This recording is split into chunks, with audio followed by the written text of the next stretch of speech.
রাজ্যে গ্যাসের কালোবাজারি নেই। বিধানসভা অধিবেশনের দাবি খাদ্যমন্ত্রীর। সঠিক তথ্য পেলে কঠোর ব্যবস্থা নেওয়া হবে।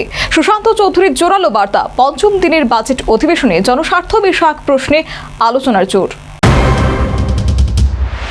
ত্রয়োদশ ত্রিপুরা বিধানসভার বাজেট অধিবেশনের পঞ্চম দিনে বৃহস্পতিবার কার্যত জনস্বার্থ বিষয় সমূহ অধিক গুরুত্ব পেয়েছে। এ ব্যাপারে বিভিন্ন গুরুত্বপূর্ণ বিষয় নিয়ে আলোচনা হয়। জনস্বার্থ সংশ্লিষ্ট একাধিক প্রশ্ন তুলে ধরেন বিধায়করা। দৃষ্টি আকর্ষণীয় নোটিশে গ্যাসের সম্ভাব্য কালোবাজারি নিয়ে প্রশ্ন তুলেন বিধায়ক গোপাল রায়। তার প্রশ্নের জবাবে খাদ্য ও জনসংযোগ দপ্তরের মন্ত্রী সুশান্ত চৌধুরী স্পষ্টভাবে জানান, রাজ্যে গ্যাসের কোনো কালোবাজারির সুনির্দিষ্ট অভিযোগ সরকারের কাছে নেই। মন্ত্রী আরো বলেন, যদি কোথাও কালোবাজারির সঠিক তথ্য বা অভিযোগ পাওয়া যায় তাহলে সংশ্লিষ্টদের বিরুদ্ধে কঠোর প্রশাসনিক ব্যবস্থা নেওয়া হবে। সাধারণ মানুষের স্বার্থ রক্ষায় সরকার সর্বদা সতর্ক বলেও তিনি উল্লেখ করেন।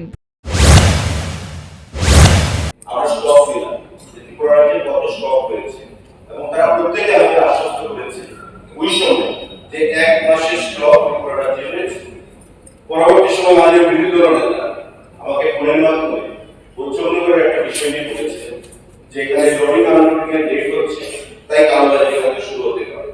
তৎক্ষণাৎ আমি সেটাকে টেক আপ করি এবং মাননীয় বিরোধী দল নেতাকে পরবর্তী সময় আমি পুনরায় ফোন করে বলি আসল বাস্তবতায়, উনিও সেখানে আশঙ্কা হয়েছে।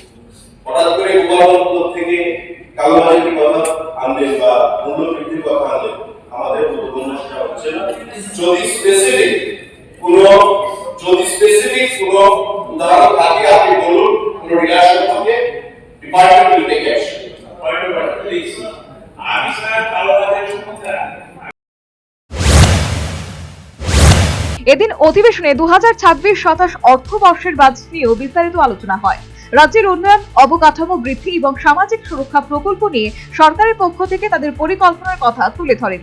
সরকারি কর্মচারী এবং পেনশনভোগীদের জন্য 5% মহার্ঘ ভাতা বৃদ্ধির ঘোষণাও অধিবেশনের অন্যতম গুরুত্বপূর্ণ সিদ্ধান্ত হিসেবে উঠে আসে। এই ঘোষণায় কর্মচারী মহলে সন্তোষের পরিবেশ তৈরি হয়েছে।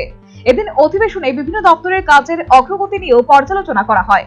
জনজাতি, সংখ্যালঘু এবং সাধারণ মানুষের উন্নয়ন নিশ্চিত করাই সরকারের প্রধান লক্ষ্য বলে জানানো হয়। শুক্রবার অধিবেশনের ষষ্ঠ দিন, তবে আগামী 25 মার্চ পর্যন্ত বাজেট অধিবেশন চলার কথা থাকলেও আসন্ন এডিসি ভোট, গড়িয়া পূজা সহ বিভিন্ন উৎসবজনিত কারণে ত্রয়োদশ রাজ্য বিধানসভার বাজেট অধিবেশন দুদিন কমিয়ে 23 মার্চ পর্যন্ত করার ঘোষণা দেওয়া হয়েছে। সর্বোপরি বৃহস্পতিবার অধিবেশনের পঞ্চম দিনে বিধায়করা জনস্বার্থ সংশ্লিষ্ট একাধিক প্রশ্ন তুলে ধরেন। রাজ্যে গ্যাসের কালোবাজারি নেই। বিধানসভা অধিবেশনের দাবি খাদ্যমন্ত্রীর। গ্যাস কালোবাজারের যদি সুনির্দিষ্ট কোনো অভিযোগ থাকে তবে সংশ্লিষ্ট দপ্তর উপযুক্ত আইনি ব্যবস্থা গ্রহণ করবে বলেও অধিবেশনে স্পষ্টভাবে জানিয়ে দিয়েছেন খাদ্যমন্ত্রী Sushanta Chowdhury. Bureau report, news vanguard.